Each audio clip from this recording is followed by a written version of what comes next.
Vous êtes sur le point d'entendre l'incroyable histoire de la formation du système solaire. Toute la matière qui constitue actuellement la Lune ou le Soleil, comme celle composant la Terre, les montagnes, les océans, l'air que vous respirez, votre corps et le sol sous vos pieds, était à l'origine dans un gigantesque nuage de gaz et de poussière.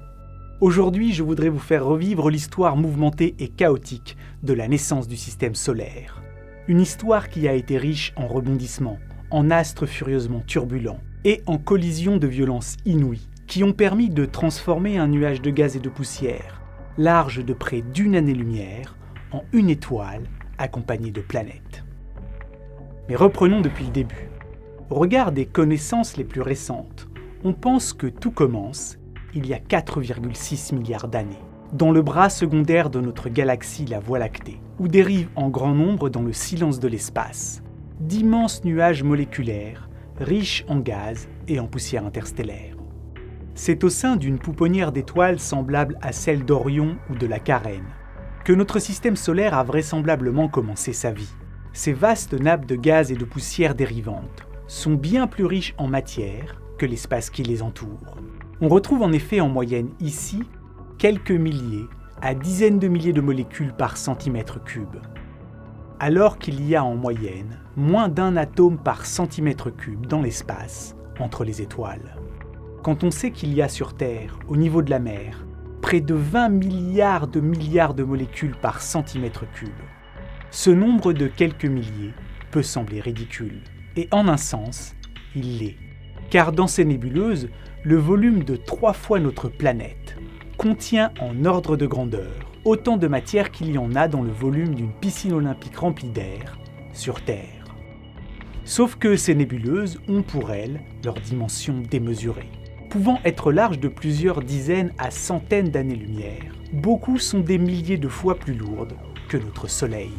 Régulièrement, sous l'effet de la gravité, des portions gigantesques de ces nuages moléculaires s'effondrent sous leur propre poids en allumant des étoiles, si bien que de telles nébuleuses ne persistent que quelques millions d'années, avant que le gaz restant ne soit chauffé et dispersé par les étoiles qui y sont nées.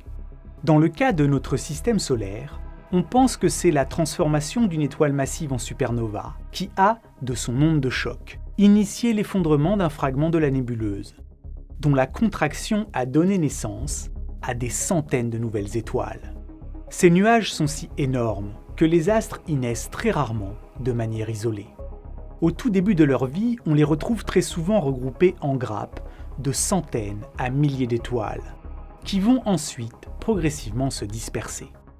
Ainsi, la naissance de notre Soleil et de son cortège de planètes associées a très probablement été indirectement provoquée par la mort d'une étoile géante arrivée en fin de vie, et dont le dernier souffle, riche en éléments nouveaux, a provoqué l'effondrement de pans entiers du nuage moléculaire. On retrouve en effet dans les météorites primitives datant de cette époque et que l'on a pu analyser la présence en grande quantité des restes d'éléments radioactifs instables que seule l'explosion d'étoiles géantes est capable de produire. Voici comment l'on pense que les choses se sont passées. Les nappes de gaz compressées par l'onde de choc se sont lentement effondrées sur elles-mêmes, et à mesure que la densité du nuage augmentait, l'ensemble s'est mis à accélérer et à tourner de plus en plus rapidement. Ni le Soleil ni la Terre n'existent encore, mais au sein de cette matière tourbillonnante, forgée par plusieurs générations d'étoiles mortes, on retrouve déjà les ingrédients, toutes les briques atomiques élémentaires nécessaires à leur construction. Le processus est lancé et rien ne pourra dès lors venir l'arrêter.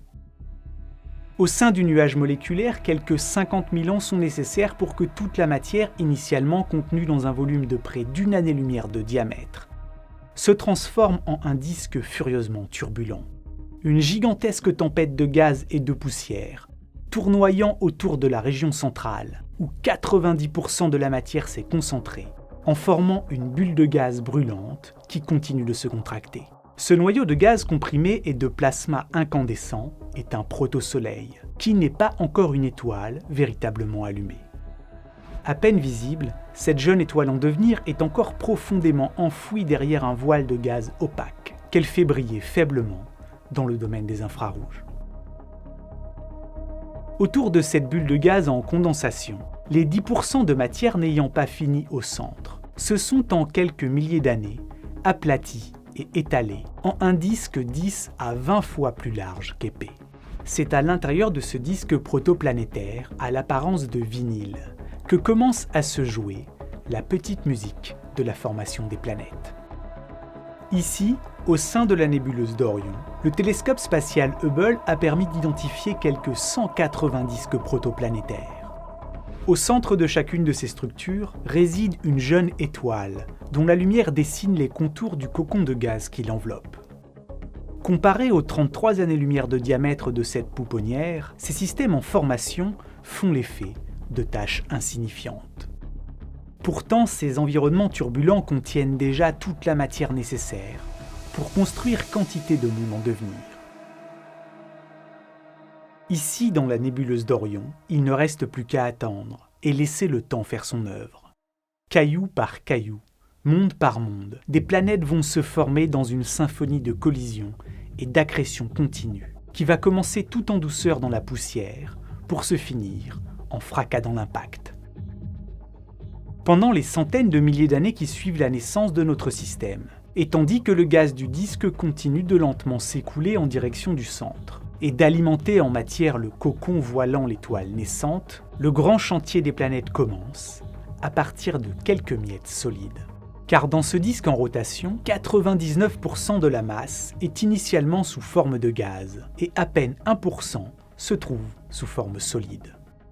Cela peut vous sembler peu, mais c'est tout de même cumulé l'équivalent de la masse d'une planète comme Jupiter, ou encore 300 fois celle de la Terre. Dans ce milieu chauffé à blanc par la présence en quantité des éléments radioactifs produits par l'explosion de la supernova, les poussières qui se frottent ou se frôlent continuellement créent de l'électricité statique et commencent à s'agglomérer, à se coller. En quelques milliers d'années à peine, ces minuscules grains de poussière coagulent sous l'action des forces électrostatiques, ou de par la fusion partielle de leur surface. Et à force de se coller, au gré des collisions douces, ils grossissent, au point que certains atteignent des tailles de l'ordre du centimètre. Ce sont les points de départ de toutes les planètes à venir. Donnez à ces germes encore quelques millénaires supplémentaires, et certains deviendront des blocs de l'ordre du kilomètre de diamètre. Et voilà que l'accumulation continue de roches de la taille de grains de sable a fini par former des monstres de la taille de petites montagnes. Une fois passés les quelques kilomètres de diamètre, la gravité prend progressivement le relais de la croissance, car les blocs sont devenus suffisamment imposants pour commencer à attirer à eux la matière environnante. C'est le début des processus d'accrétion. Dans le disque, les éléments s'agglomèrent, se collent, les blocs se télescopent et se percutent. Parfois, de violentes collisions à grande vitesse les pulvérisent, et l'on repart de zéro. Et d'autres fois, après contact, la matière s'agrège et forme des éléments plus gros, jusqu'à ce que certains atteignent le stade de planétésimaux. Des sortes de sphères irrégulières qui font entre 10 et 100 km de diamètre. La quasi-totalité des comètes et astéroïdes qui peuplent notre système solaire aujourd'hui sont des vestiges de ces planétésimaux qui nous sont parvenus de ces temps reculés. Et ces énormes blocs, qui se comptent par millions, et dont la masse cumulée correspond à des dizaines de fois celle de notre planète, filent à toute allure et en tous sens. Dans ce milieu chaotique et turbulent, les planétésimaux se sont lancés dans un processus d'accrétion incontrôlable, un chantier de construction et de destruction continue. Souvent, les percussions sont d'une violence telle que les protagonistes du drame sont disloqués dans des grincements de fin du monde. Mais il arrive plus rarement que l'angle et la vitesse d'impact permettent aux éléments de fusionner. Et les blocs survivants aux impacts majeurs continuent à prendre de l'ampleur, au point de donner naissance aux premiers embryons planétaires, dont la masse est de l'ordre de celle de la Lune, à Mars. On retrouve encore aujourd'hui dans notre système solaire des corps tels que Vesta ou Cérès, dont vous voyez ici la taille comparée à celle de la Lune, et qui sont de masse intermédiaire entre les planétésimaux et les embryons planétaires, des témoins de ces temps reculés, mouvementés. À proximité du Soleil, là où le disque est relativement appauvri et où le puissant rayonnement de la jeune étoile empêche l'eau présente dans le nuage de se transformer en glace. La croissance des embryons planétaires, qui sont exclusivement constitués de fer et de roches, est lente et laborieuse. Et après 1 à 2 millions d'années de processus d'accrétion, on ne trouve dans la région interne du système solaire que des corps qui ne dépassent même pas les 1 à 10% de la masse de la Terre. Mais à l'inverse, au-delà de ce que l'on appelle la ligne des glaces, qui correspond à la distance à partir de laquelle l'on est suffisamment éloigné de la chaleur de la jeune étoile pour que l'eau existe sous forme de glace. La croissance des blocs a été extrêmement plus efficace. Car l'eau glacée qui fait office de liant a permis aux éléments de départ de rapidement monter en taille et de former des embryons planétaires composés pour moitié d'eau figée et de roches. Et c'est pourquoi en à peine 1 million d'années environ, soit une durée de temps infime au regard de l'échelle vertigineuse des temps cosmiques, le disque protoplanétaire du système solaire externe contient déjà des noyaux de planètes géantes, lourds comme 5 à 20 fois notre planète. Des noyaux qui vont continuer de croître rapidement en siphonnant le gaz environnant. Ainsi, et de façon totalement contre-intuitive, les planètes les plus imposantes du système solaire, que sont Jupiter, Saturne, Uranus et Neptune, se sont formées plus rapidement que les petites planètes rocheuses. On pense que Jupiter a été la première planète à voir le jeune Soleil se lever. Étant la plus massive et la première à arriver sur la scène, elle est la première à se servir dans la réserve inexploitée de poussière et de gaz qui dérive encore dans le disque protoplanétaire. Si bien qu'en 1 million d'années seulement, l'embryon planétaire le plus téméraire s'est transformé en l'imposante géante gazeuse Jupiter. En se payant la part du lion, en laissant aux autres planètes gazeuses moins de glace, de gaz et de poussière dérivant à se mettre sous la dent, la soudaine croissance de Jupiter va considérablement freiner le développement de la totalité des autres planètes gazeuses. En se nourrissant de la matière dérivante encore abondante, Jupiter a également légèrement freiné, ce qui l'a fait dévier de sa trajectoire orbitale, et la planète s'est mise à spiraler vers le Soleil. En traversant une partie du jeune système, la géante gazeuse creuse de larges traînées dans le disque et continue de croître, jusqu'à devenir la plus lourde planète du système solaire. Aujourd'hui, Jupiter, c'est environ 320 fois la masse de notre planète, et 2 fois et demi celle de toutes les autres planètes combinées. Saturne, elle, est née peu après Jupiter, et bien qu'elle soit de taille comparable, comme vous pouvez le voir sur cette image, elle est près de 3 fois moins massive. La raison en est que les éléments les plus lourds avaient déjà été moissonnés par la géante Jupiter lorsque Saturne s'est formée, et elle a donc dû se contenter pour sa croissance des gaz les plus légers. Quant aux géantes de glace Uranus et Neptune, elles sont les dernières planètes gazeuses à s'être formées. Arrivées à un moment où les émissions du jeune Soleil avaient déjà dispersé une partie des gaz d'hydrogène et d'hélium constituant le disque externe, elles ont eu sensiblement moins de matière à ingérer, et sont donc encore plus petites. Pendant longtemps, Uranus et Neptune ont constitué un mystère, car leurs distances au Soleil sont si importantes qu'elles n'ont pu trouver dans ces régions éloignées suffisamment de matière pour atteindre les tailles qu'on leur connaît aujourd'hui. Ce que cela suggère, c'est que les 2 géantes de glace se sont formées bien plus près du Soleil, peut-être même au niveau des orbites qu'occupent actuellement Saturne et Jupiter. Et ce n'est que beaucoup plus tard qu'elles ont migré vers l'extérieur, là où elles se trouvent aujourd'hui. Pendant que les planètes géantes creusent des sillons dans le disque, au centre du système, la contraction gravitationnelle fait suffisamment monter la pression et la température pour y allumer le Soleil. Hautement instable, il est alors dans une phase dite de thétorie.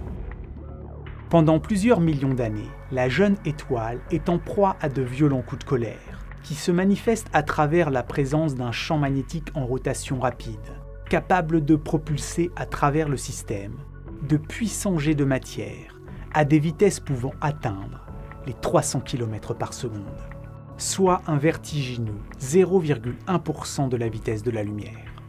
Cette jeune étoile peut également, en l'espace de quelques jours voire quelques heures, augmenter brutalement son intensité lumineuse d'un facteur 40. Les vents solaires et les flux de particules chargées, qui sont des millions de fois plus puissants que ceux que nous connaissons aujourd'hui, vont progressivement nettoyer le disque interne. En chassant une grande partie du gaz résiduel, l'étoile vient fortement freiner la croissance des planètes qui lui sont proches. Tandis que plus loin, dans le disque encore relativement riche en gaz, l'influence gravitationnelle de Jupiter forme dans le disque des ondes de densité, qui se dessinent dans le sillage de son orbite et agissent telle une barrière, empêchant la majorité de la matière encore en rotation de pénétrer dans le système solaire interne, mettant ainsi les planètes rocheuses au régime.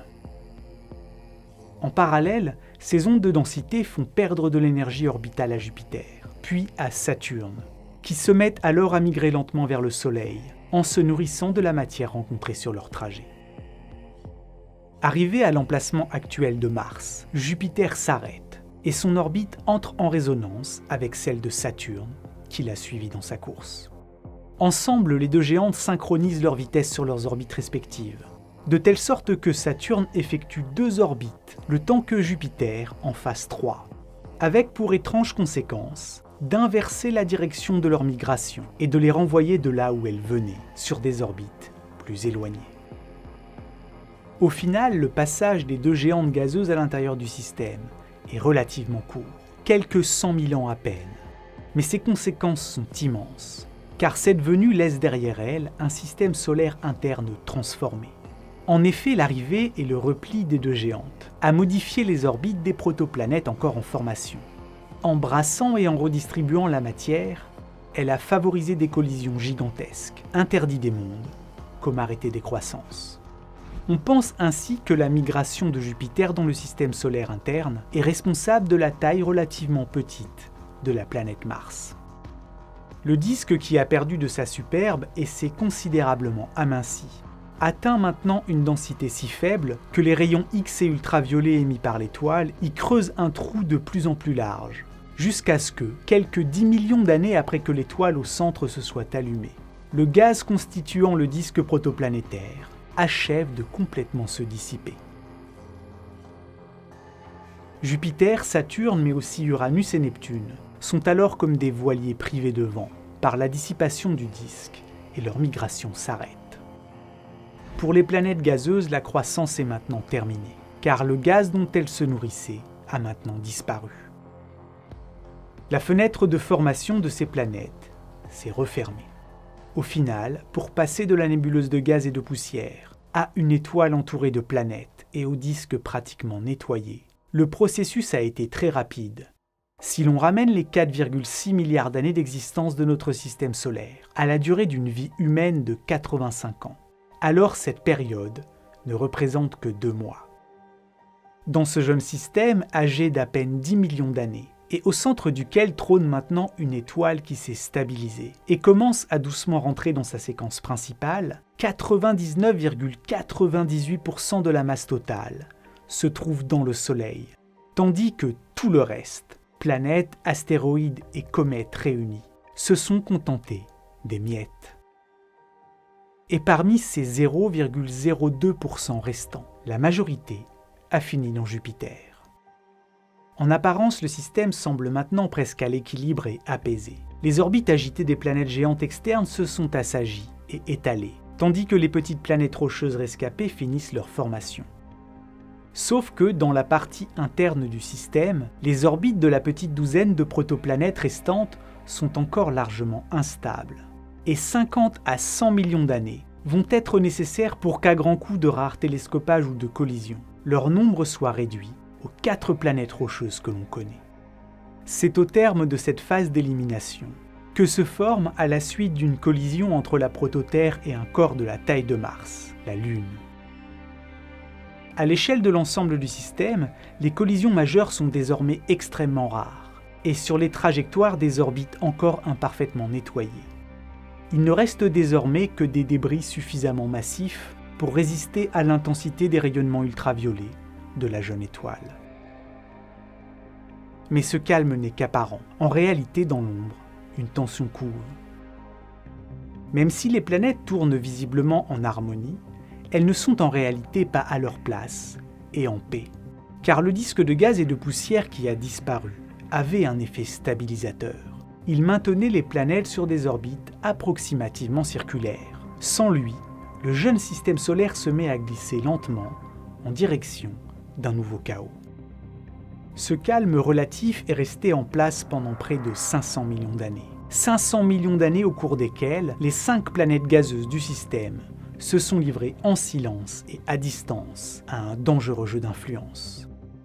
Oui, vous avez bien entendu, on pense qu'il y avait très probablement, dans ces temps reculés, une planète gazeuse supplémentaire, ainsi qu'un imposant disque externe qui devait contenir de 20 à 30 fois la masse de la Terre, sous forme de milliards de planétésimaux.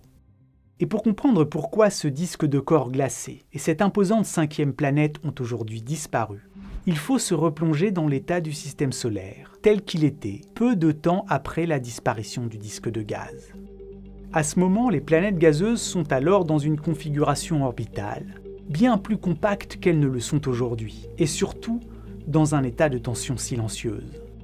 Pendant des centaines de millions d'années, le léger déséquilibre gravitationnel latent est absorbé par la présence du disque de planétésimaux externe, qui sert en quelque sorte de tampon et absorbe l'énergie des interactions planétaires, en se délestant continuellement de ces éléments au gré des résonances orbitales.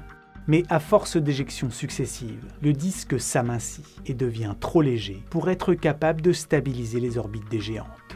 L'équilibre se rompt et l'une des géantes sort alors de la résonance et un chaos, ou plutôt une instabilité dynamique commence.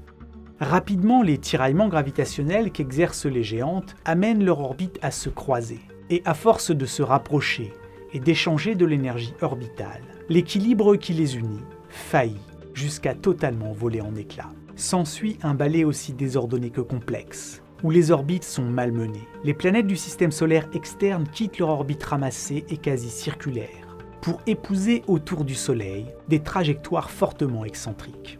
Et tandis que la 5e planète est éjectée du système, ou au minimum expédiée dans ses confins, les trajectoires d'Uranus et Neptune sont modifiées, au point de les faire croiser l'immense champ de débris de la ceinture externe, où se trouvent les rares planétésimaux qui n'ont pas été engloutis.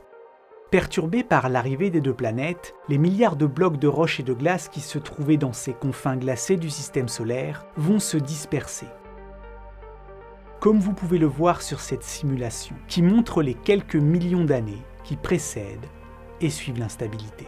La quasi-totalité des éléments de cette ceinture, contenant de 20 à 30 fois la masse de la Terre sous forme de milliards de blocs de plusieurs kilomètres de large, sont envoyés dans toutes les directions et vont provoquer une pluie de comètes et d'astéroïdes dans tout le système solaire. Et tandis que certains sont propulsés en direction du système solaire extérieur et vont alimenter le lointain nuage d'Oort, d'autres restent à dériver à proximité des planètes gazeuses, dont on pense que certaines lunes, telles que Triton ou Hyperion par exemple, sont des éléments de la ceinture détruite, ayant ensuite été capturés. Si on sait que l'avènement de ce point de rupture et le déclenchement de cette nouvelle pluie de pierre et de glace implique une 5e planète, c'est que les lois de la gravité nous disent que, pour que 4 planètes géantes puissent survivre à ce jeu de billard cosmique et se retrouver dans l'état d'équilibre tel que celui que l'on observe aujourd'hui, il faut nécessairement qu'ait existé, dans le chaos turbulent des trajectoires incertaines d'origine, une 5e planète. Une 5e planète qui a vu son lien gravitationnel l'alliant au système se rompre, ou se fragiliser au point que cette planète possède aujourd'hui une orbite si éloignée du Soleil que nous ne l'avons toujours pas détectée. Certains chercheurs soupçonnent en effet l'existence, au sein de notre système solaire, d'une hypothétique 9e planète, qui évoluerait sur une orbite terriblement elliptique, faisant le tour de notre étoile en quelques 10 à 20 milliers de nos années. Bien que probablement en train de dériver dans l'espace lointain, cette planète serait encore arrimée au Soleil, dont elle ne s'approcherait au plus près qu'à 200 unités astronomiques, soit 7 fois la distance séparant le Soleil de Neptune. Avec cette nouvelle instabilité, un par un, les milliers d'embryons de planètes gelées qui sont encore présents dans la lointaine périphérie du système solaire vont être éjectés par le passage régulier des planètes géantes dans leur secteur. Et lors de chaque éjection, ces éléments ponctionnent à chaque fois un peu de l'énergie orbitale des géantes et arrondissent donc progressivement les angles de leurs orbites, jusqu'à ce que le système ne trouve à peu de choses près la configuration qu'on lui connaît. La dérive de Neptune en direction du système solaire externe fait également des ravages sur la ceinture d'astéroïdes. Aujourd'hui, cette bande clairsemée de corps rocheux qui se trouve entre 2 et 4 unités astronomiques du Soleil possède une masse totale qui ne représente qu'à peine une fraction d'1% de celle de la Terre. Mais au début du système solaire, cette ceinture d'astéroïdes était beaucoup plus densément peuplée et possédait suffisamment de matière pour former 2 à 3 autres planètes de la taille de la Terre. Mais les influences gravitationnelles de Neptune et de Jupiter vont faire pratiquement éclater la ceinture et propulser nombre d'astéroïdes et de comètes vers l'intérieur du système, où ils vont provoquer, pendant près de 100 millions d'années, un bombardement massif sur l'ensemble des planètes rocheuses. Cette pluie constante de cailloux venus du ciel va apporter sur notre planète la désolation, mais aussi en quantité considérable, un petit trésor sous la forme d'eau, qui, enchâssé dans les roches, va contribuer à remplir les océans. De cette phase de bombardement intensif, la Terre n'a gardé aucune trace en surface, car le renouvellement permanent de la surface en a effacé les impacts. Mais la Lune, comme Mercure ou Mars, en garde encore aujourd'hui les stigmates, sous la forme de nombreux cratères d'impact. C'est là le dernier grand événement marquant de l'histoire mouvementée du système solaire. Depuis cette époque, le mouvement des planètes sur leur orbite est à peu de choses près resté inchangé, battant depuis la cadence, avec une précision quasi horlogique. Depuis maintenant plus d'une décennie, des systèmes planétaires en formation, nous sommes en mesure d'en observer directement au moyen de télescopes tels que le James Webb ou le radiotélescope ALMA, qui, en coordonnant des dizaines d'antennes radio, est capable de nous fournir des images aussi détaillées que celles que produirait un unique télescope de 16 km de diamètre. Sur ces clichés saisissants, on peut voir que ces systèmes naissants sont indéniablement entourés de mondes en formation, qui se révèlent à nous à travers les sillons qu'ils tracent sur leur passage. À l'intérieur de chacun de ces disques se joue probablement la petite musique grisante de la formation d'embryons de planètes. Voici HL Tauri, un jeune système stellaire situé à environ 450 années-lumière de la Terre, probablement âgé de moins de 100 000 ans, et dont les régions lumineuses nous donnent à voir un disque de matière 3 fois plus étendu que ne l'est l'orbite de Neptune, et riche en poussière et en blocs de la taille de petites billes. Ici, chacun des stries qui séparent les anneaux de poussière et de roche chauffés par l'étoile a été creusé par la présence d'embryons de planètes. C'est probablement à quelque chose comme ça que ressemblait notre système solaire à ses débuts. Ici, sur cette autre image, l'on peut voir situé à près de 400 années-lumière de nous, un système hébergeant une jeune géante gazeuse en formation, située 4 fois plus loin de son étoile que Jupiter ne l'est du Soleil, et ayant une masse près de 4 fois plus élevée. Cette planète encore inachevée possède des températures de surface qui avoisinent les 1000 degrés. De son imposante présence, la géante a creusé une cavité dans le disque dont elle se nourrit, allant jusqu'à s'entourer de son propre disque d'accrétion, à l'intérieur duquel des lunes doivent être en train de naître. Se pencher sur le berceau des planètes au moment où leur étoile s'allume nous permet indirectement de mieux comprendre notre propre genèse, car partout dans l'univers, les mêmes principes sont à l'œuvre, l'histoire se répète. C'est en étudiant ces systèmes situés à plusieurs années-lumière de nous que nous avons découvert que l'histoire du nôtre a été beaucoup plus mouvementée que ce que nous pensions au départ, et que les planètes géantes ne sont pas nées sur leurs orbites actuelles, mais qu'elles ont migré au cours du temps. La prochaine fois que vous levez les yeux vers le ciel, ayez une pensée pour les mondes en devenir, dont le destin a été transformé par l'émigration de Jupiter, pour toutes ces planètes qui ont été expulsées de chez elles. Bref, si vous voulez vous amuser à réfléchir aux influences que pourraient avoir certaines étoiles ou planètes sur nous, délaissez l'astrologie et embrassez l'astronomie.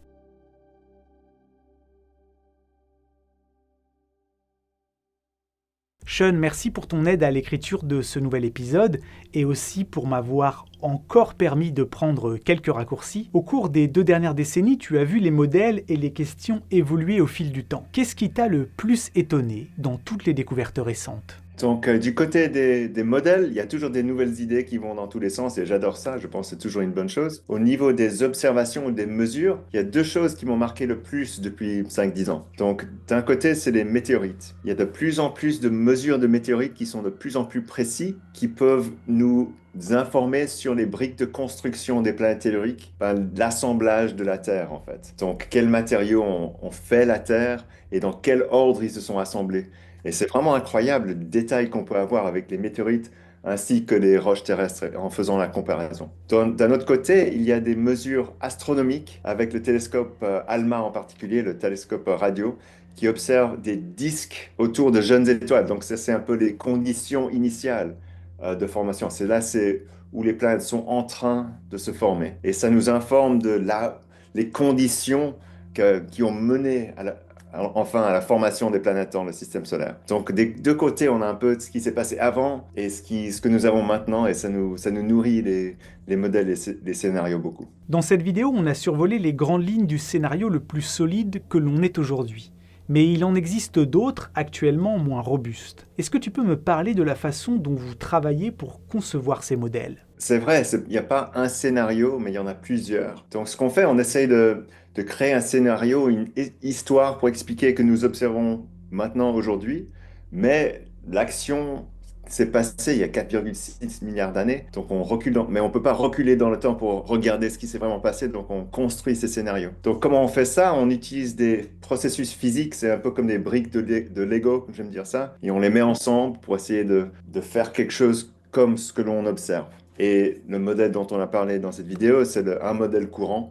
Il en existe d'autres qui s'appuient sur des autres processus physiques. C'est vrai, ils sont un peu concurrents. Et ce que l'on fait dans la science de la formation planétaire maintenant, c'est d'essayer de différencier, de falsifier. On ne peut jamais prouver qu'un des scénarios est correct, mais on peut prouver que c'est pas correct, que c'est faux. Donc on construit quelque chose qui est très beau, et ensuite on essaye directement de le détruire en le falsifiant si on peut. Et si on n'arrive pas à le falsifier, donc ça reste toujours plausible.